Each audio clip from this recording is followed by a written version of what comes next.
Dans cette vidéo aujourd'hui, j'ai décidé de m'intéresser au nez. Donc c'est une des parties du visage qui est intéressante et qui est un peu complexe des fois à sculpter. Donc je vais vous montrer comment je m'y prends pour arriver à un résultat comme celui-là. Vous voyez, Et dans d'autres vidéos, on fera les autres parties évidemment. Je vous dis à tout de suite.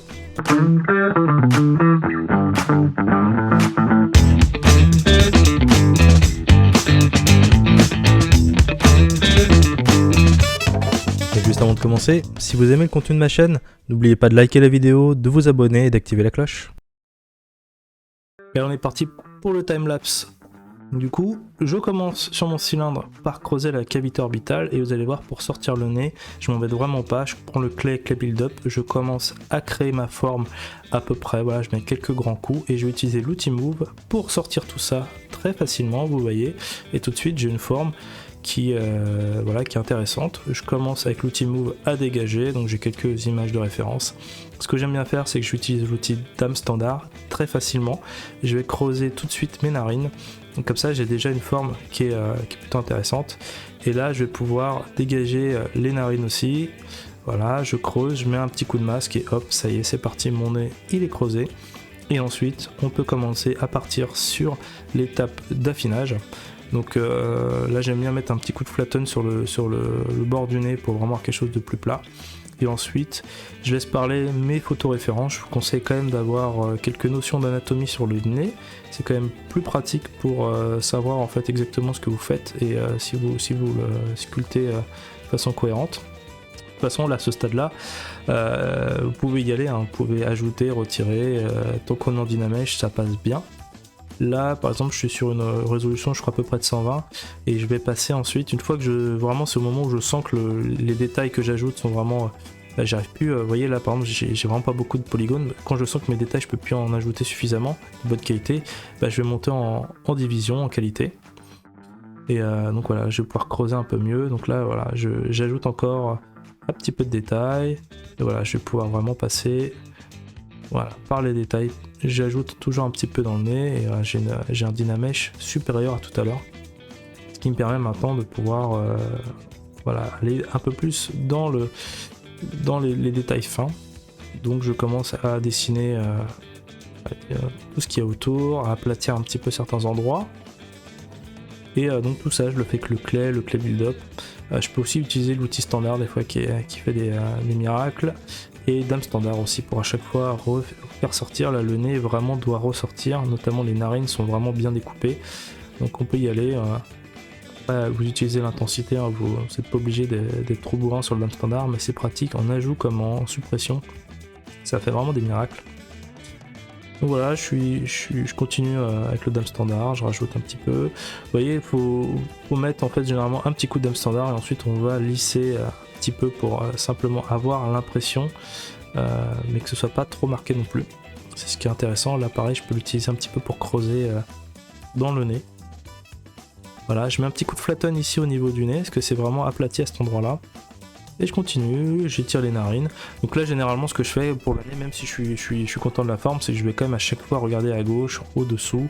Je vais vraiment me balader un peu partout avec des photos, des références, pour vraiment rien louper. Là par exemple je pense que le nez est encore un peu aplati, un peu large je veux dire. Et là à ce stade là, ce qui n'était pas prévu, c'est que je vais ajouter des yeux. Alors là par contre j'ai pas de référence et je vais faire ça vraiment pour accompagner, ça va pas être anatomiquement juste, mais c'est voilà, comme ça pour avoir une sensation d'avoir un objet fini. Donc je vais commencer ça dans quelques minutes. Je continue un peu à me balader et ajouter du détail.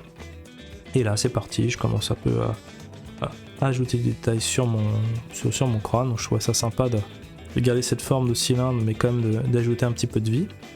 Et voilà, je continue un petit peu à ajouter du détail, à creuser. Donc là, vous voyez, plusieurs fois je l'ai fait, ce détail, je l'ai un peu reperdu dans le nez, donc j'y retourne progressivement. On peut toujours affiner, on peut toujours tester et puis remodifier. Vous voyez, j'y vais vraiment doucement, hein. Vous voyez, mes petits coups de clé ne sont pas trop forts, une fois que j'ai vraiment la définition. Après, il reste encore du boulot, hein, mais déjà je pense que j'ai une bonne base.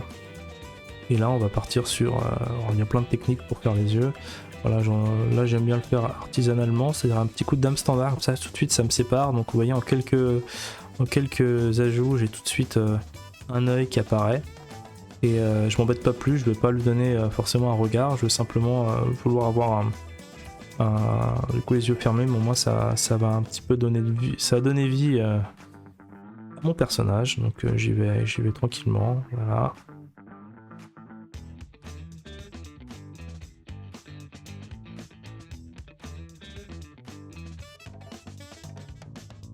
Ensuite, il faut essayer de voir placer les yeux aussi par rapport à la largeur du nez ou inversement.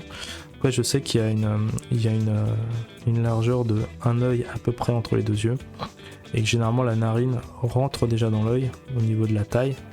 Là, ça dépasse, donc voilà, je sais qu'à peu près déjà comment me positionner. Après, il y a toujours, on peut très vite en fait faire un œil trop petit ou trop grand, donc il faut aussi bien faire attention à ce qu'on fait.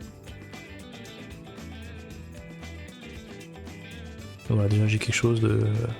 Je pense que j'ai trop creusé au-dessus de l'œil, donc vraiment on a l'impression que c'est quelqu'un de très émacié.